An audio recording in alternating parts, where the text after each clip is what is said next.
Dito tayo. Ate Jillian, dito tayo. Sige. Lights, camera, action! Ate, ito na yung pansit. May uuwi na tayo kay nanay. May sakit siya, di ba?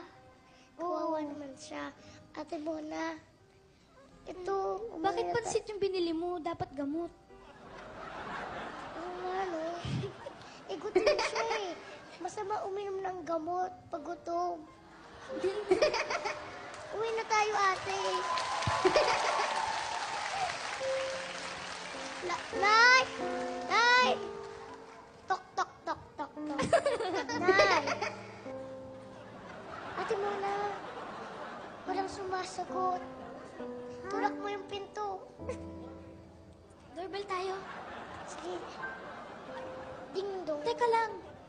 Akala Mayaman ko ba ba tayo? mahirap tayo? Bakit parang ang Oo nga, yaman natin? Bakit may doorbell? Oo nga. Oo ba? Dapat mahirap lang tayo. Pero ang ganda ng damit natin, ha? Oo nga. Ukay-ukay. Okay. Knock-knock! Knock-knock. Ate Mona, ikaw muna pumasok. Tingnan mo kung buhay pa si nanay. Huwag ka tumawa. Bawawa tayo natin. Nay? Nay? Nanay, asan po kayo? Mga anak, mga Ay, Nay, anak. huwag ka na makipagtaguan, ha? Mga anak. Ayun si nanay! Nay! Nay, gumising ka na. Huwag kang matulog.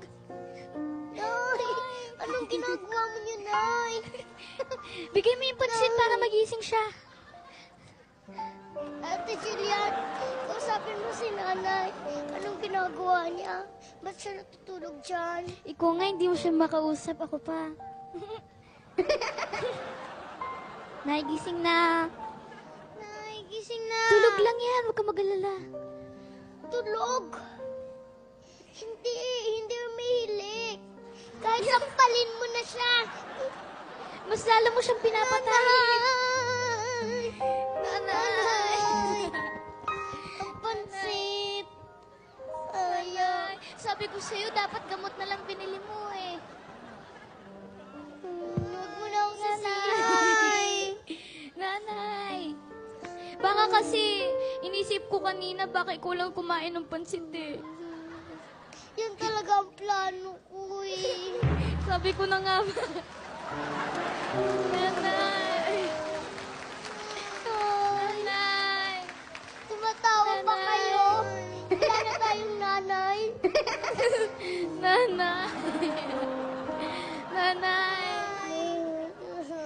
Nay, magpapakabayan na kami. Ate, ano bang ginagawa mo? Pinamasahe mo ba? Oo. Ginagising ko si nanay. Baka tulog lang, oh. Uy, humihilig. Nay. Humihilig si Patay na nanay. si nanay. Wala Bakit na ba siya. pinagsisiksikan mo na pati na si nanay? Kasi kung hindi pa patay si nanay, bakit tayo iiyak? Oo nga naman. Buhay pa. Kunyari nga patay inay, pero acting lang tayo. Nanay! Ay! Doktorin mo, dali. Ay, pansit! Nasaan ba yung pansit? Buhay ka pa, Nay! Kinain mo na yata yung pansit eh. Hindi, ate! O, nasa na? Ate Mona! Tumawag kayo ng doktor. O nga, no? Hindi natin naisip. Wala tayong cellphone. Mga kapitbahay! Tulungan niyo kami! Patay na na yung nanay namin! Ay, bakit tayo patawag ng doktor? Patay na. Oo nga naman. Dapat kulinarya. Halika, tumawag tayo.